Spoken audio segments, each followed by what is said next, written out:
Hello friends, welcome to my YouTube channel KG crazy. आज हम सीखेंगे फिजिक्स की वर्ड मीनिंग्स। मतलब फिजिक्स दोस्तों, इंटरमीडिएट के बाद जब हम लोग बड़ी क्लास में हायर एजुकेशन के लिए जाते हैं तो सबसे बड़ी परेशानी स्टूडेंट्स को यही आती है कि हायर एजुकेशंस में मेनली इंग्लिश लैंग्वेज का यूज होता है, तो यूपी बोर्ड वाले बच्चे के लिए थोड़ी सी परेशानी रहती है।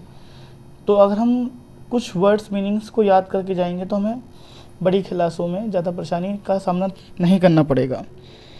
दोस्तों देखते हैं, जैसे आपने देखा होगा चाल को अंग्रेजी में स्पीड कहते हैं। मैंने सुविधा के लिए इनके फॉर्मूलेज भी लिख दिए हैं, कुछ फॉर्मूलेज। जैसे वी बोलते थे, S/T कहते थे। वेग को वेलोसिटी कहते हैं, दाब को प्रेशर कहते हैं, P = F/A, नाम आपने सुना होगा।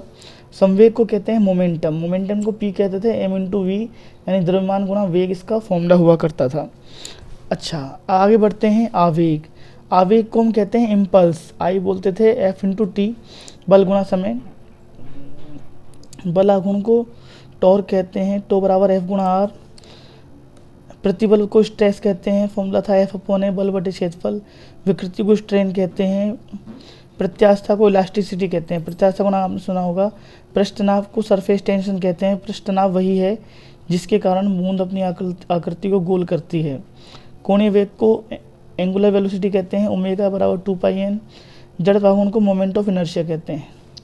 विशिष्ट ऊष्मा को स्पेसिफिक हीट और ऊष्मधारिता को थर्मल कैपेसिटी। तो विशिष्ट ऊष्मा वही है जो आपने मेयर के सूत्र में सुनी होगी, Cp - Cv = R। दो प्रकार की होती थी, Cp और Cv। स्थिर दाब पर विशिष्ट ऊष्मा, स्थिर आयतन पर विशिष्ट ऊष्मा। ऊष्मधारिता का थर्मल कैपेसिटी कहते हैं। गुप्त ऊष्मा को लेटेंट हीट कहते हैं। Q बराबर ml में L इसका प्रतीक था। वेग प्रवणता को वेलोसिटी ग्रेडियंट कहते हैं। घर्षण को फ्रिक्शन कहते हैं, घर्षण कह दो या घर्षण बल कह दो, फॉर्मूला था F = μr। शांतता गुणांक को ईटा कहते हैं, कोएफिशिएंट ऑफ विस्कोसिटी। इससे द्रव के गाढ़ेपन की माप होती है। दोस्तों आप इन्हें एक अपनी कॉपी बनाइए, उस पर नोट करते चलिए। उपग्रह को सैटेलाइट कहते हैं। उपग्रहों की गति वाले पाठ में आपने देखा होगा अभिकेंद्र बल और अपकेंद्र बल। जैसे दोस्तों, अगर हम किसी चीज़ को वृत्तीय गति में गति कराते हैं वृत्तीय पथ पर, तो उसके केंद्र की ओर एक बल लगता है, उसे कहते हैं अभिकेंद्र बल, और उसके बाहर की ओर एक बल लगता है, उसे कहते हैं अपकेंद्र बल। इनका जो इंग्लिश है सेंट्रीपिटल और सेंट्रीफ्यूगल फोर्स। स्पेलिंग की टेंशन नहीं है, बस आप बोलना सीख लीजिए। पलायन ऊर्जा, दोस्तों आप जानते हो अगर हम किसी पिंड को इतनी तेज़ी से ऊपर फेंकें कि पृथ्वी को छोड़ के चला जाए, उसे कहते हैं पलायन वेग। उसके लिए जो एनर्जी चाहिए उसे फिर कहते हैं पलायन ऊर्जा, एस्केप एनर्जी कहते हैं। आयाम माने एम्पलीट्यूड। दोस्तों इस प्रकार जब कोई पिंड सरल आवत गति करता है या आवर्ती गति करता है, तो जो बीच वाली स्थिति है वो उससे जो मैक्सिमम दूरी तक जाता है इधर, या मैक्सिमम दूरी तक जाता है इधर, तो उसे कहते हैं एम्पलीट्यूड, आयाम कहते हैं उस दूरी को, जो मैक्सिमम दूरी है। चित्र बिगड़ गया थोड़ा सा, उसे आप इग्नोर कीजिए। प्रत्यानयन बल, जब पिंड इधर वापस ऊपर की ओर जाता है, जैसे झूला हुआ हमारा, तो एक बल ऐसा कार्य करता है तो उसे वापस सेंटर की ओर लाने की कोशिश करता है, उसे कहते हैं प्रत्यानयन बल, रीस्टोरिंग फोर्स, रीस्टोर कर रहा है। कंपन माने वाइब्रेशन, आपने सुना होगा जब मोबाइल वाइब्रेट कर रहा है। दोलन माने ओसिलेशन, जैसे जो एक घड़ी होती है इस प्रकार की दोस्तों, जिसमें नीचे पेंडुलम होता है, उसको हम कहते हैं दोलन। अनुनाद को रेसोनेंस कहते हैं। अनुनाद मतलब जब दो पिंडों की आवृत्ति सेम हो जाती है तो वो पिंड कंपन करने लगते हैं।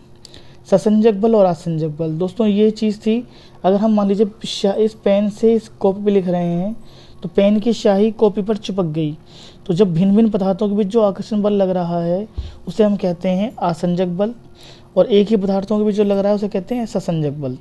याद आ गया होगा आपको, कोहेसिव और एडहेसिव। समतापी प्रक्रम, जैसे मोमबत्ती का जलना हो गया, बर्फ़ का पिघलना हो गया। मोमबत्ती जब जलती है तो पूरी जलती समय लास्ट तक उसका टेम्परेचर समान रहता है, इसे कहते हैं आइसोथर्मल प्रोसेस। परावर्तन अपवर्तन, दोस्तों आप जानते हैं कि जब कोई किसी सतह से प्रकाश टकराकर उसी माध्यम में लौट जाता है, इसे परावर्तन कहते हैं, और जब एक माध्यम से दूसरे माध्यम में जाता है प्रकाश मुड़ जाता है, उसे अपवर्तन कहते हैं। इनकी स्पेलिंग है रिफ्लेक्शन और रिफ्रैक्शन। सघन और विरल, सघन माध्यम विरल माध्यम आपने सुना होगा, डेंसर और रेयर कहते हैं। अपवर्तनांक, दोस्तों n बराबर sin I/sin R, जैसे आपने इनमें फॉर्मूले में देखा होगा पुराने वाले में, तो इसे कहते हैं रिफ्रैक्टिव इंडेक्स। उत्तल लेंस और अवतल लेंस आप जानते हैं, जो बीच में से फूले होते हैं उसे उत्तल कहते हैं, जो बीच में से पतले होते हैं उन्हें कहते हैं अवतल लेंस। इंग्लिश में कहते हैं कॉन्वेक्स और कॉनकेव लेंस। आगे बढ़ते हैं, हम देखते हैं वर्ण विक्षेपण। दोस्तों नाम सुना होगा आपने, जब प्रकाश किसी प्रिज्म में से गुजरता है तो 7 रंगों में टूट जाता है, इसे कहते हैं वर्ण विक्षेपण।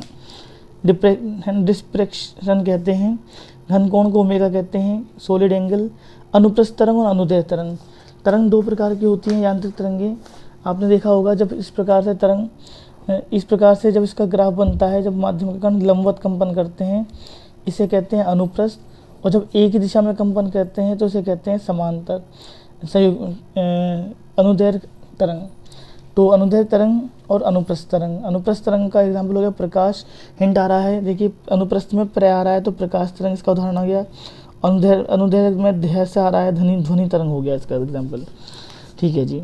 आइए आवर्तकाल, आवर्ती और तरंग दैर्घ्य। दोस्तों जब हम पिंड सलाउत गति करता है इस प्रकार से, तो 1 सेकंड में जितने चक्कर करता है उसे आवर्ती कहते हैं, और एक आवर्तकाल करने में जो समय लगता है, एक दोलन करने में, उसे कहते हैं आवर्तकाल। इंग्लिश में कहते हैं टाइम पीरियड ऑफ फ्रिक्वेंसी। तरंग दैर्घ्य को वेवलेंथ कहते हैं। दोस्तों इस प्रकार से ऊपर वाले इस बिंदु को श्रृंग कहते थे, नीचे वाले बिंदु को गर्त कहते थे। श्रृंग से श्रृंग तक की दूरी लैम्डा कहलाती थी, या गर्त से गर्त तक की दूरी लैम्डा। तो तरंग दैर्घ्य को हम कहते हैं वेव लेंथ, लंबाई हो गया। ठीक है जी। एक होती है प्रगामी तरंग, एक होती है अप्रगामी तरंग। प्रगामी को कहते हैं प्रोग्रेसिव वेव्स, अप्रगामी को कहते हैं स्टेशनरी वेव्स। अध्यारोपण का सिद्धांत आपने सुना होगा, जब 2 तरंगें एक साथ एक दिशा में चलती हैं, उनके मिलने से एक नई तरंग बनती है, तो इसे कहते हैं अध्यारोपण का सिद्धांत। इसका फॉर्मूला ये होता था, सुपरपोजिशन इसका नाम है इंग्लिश में। तीव्रता को कहते हैं इंटेंसिटी, आपने सुना होगा। वैसे तो फॉर्मूला बहुत लंबा होता है, I=2π²n²a²ρ v, लेकिन जो इजी है वो बस आपको याद करना है। I जो है n² के अनुपाती है और a² के। दोस्तों देखिए n² भी आ रहा है और a² भी आ रहा है, बाकी सब नियतांक हैं। इसे इंग्लिश में कहते हैं इंटेंसिटी। व्यतिकरण को इंटरफेरेंस कहते हैं। व्यतिकरण किसे कहते हैं, जब मान लीजिए हम कोई बुलबुला हम धूप में उड़ाते हैं, साबुन के घोल का बुलबुला, तो कलरफुल दिखाई देता है, वो व्यतिकरण के कारण होता है। विवर्तन को डिफ्रैक्शन कहते हैं। कला संबद्ध स्रोत, इसे कोहेरेंट सोर्स कहते हैं। कला संबद्ध व्यतिकरण के लिए आवश्यक होती है। सन्नादि और अधिस्वरक। सन्नादि को कहते हैं हारमोनियस और अधिस्वरक को कहते हैं ओवरटोन्स। आगे बढ़ते हैं, हार्मोनिक और ओवरटोन्स। आगे विद्युत आवेश। आवेश को आप कहते हैं चार्ज।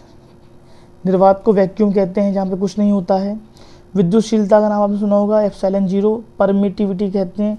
और दोस्तों एक होता है चुंबकशीलता, ये चुंबक वाले पार्ट में था। परमीएबिलिटी होता है, ये परमिटिविटी होता है। इसे ε0 कहते हैं, इसे μ0 कहते हैं। इनके मान ये रहे। पराविद्युतांक को कहते हैं के, डाइलेक्ट्रिक कांस्टेंट। विभव को V कहते हैं, W/Q वोल्टेज। पोटेंशियल कहते हैं, वोल्टेज नाम तो वैसे ही है, पोटेंशियल कहते हैं। विभवांतर को पोटेंशियल डिफरेंस कहते हैं। तो डिफरेंस माने अंतर, तो उसके पीछे अंतर आ रहा है। विद्युत द्विध्रुव। दोस्तों आपने देखा होगा, जब 2 आवेशों को, चाहे एक माइनस का हो और एक प्लस का हो, समान होने चाहिए लेकिन निशान उल्टे होने चाहिए, पास पास रखा जाता है, तो उसे विद्युत द्विध्रुव कहते हैं। अचालक माने नॉन कंडक्टिविटी, और चालक माने कंडक्टर। प्रतिरोध को R कहते हैं, V/I सूत्र है। रेजिस्टेंस इसका नाम है। प्रतिष्ठांति काल को रिफ्लेक्शन टाइम कहते हैं। और अनुगमन वेग को VD कहते हैं। ड्रिफ्ट वेलोसिटी इसके अंग्रेजी में नाम है। प्रतिकर्षण और आकर्षण। प्रतिकर्षण को रिपल्सन, आकर्षण को अट्रैक्शन कहते हैं। चुंबकशीलता के बारे में मैंने आपको बता दिया। परमीएबिलिटी। कुंडली को कोयल कहते हैं, जब तार को वृत्ताकार में मोड़ दिया जाता है तो इसे हम कुंडली कहते हैं। आगे बढ़ते हैं दोस्तों, एक होता है विद्युत द्विध्रुव, इसके आवेश -Q और +Q है। अगर इसकी लाइन में आगे चलें इसे कहते हैं अक्षीय स्थिति। लीनियर भी कह सकते हैं, एंड ऑन पोजिशन कहते हैं। निरक्षीय को अंग्रेजी में ब्रॉड साइड ऑन पोजिशन कहते हैं, या नॉन लीनियर कह सकते हैं। प्रतिबिंब, इमेज, वस्तु को ऑब्जेक्ट, लेंस वाले पाठों में आया था। अगर हम किसी राशि के 2 घटक कर लें, क्षैतिज घटक और ऊर्ध्वाधर घटक।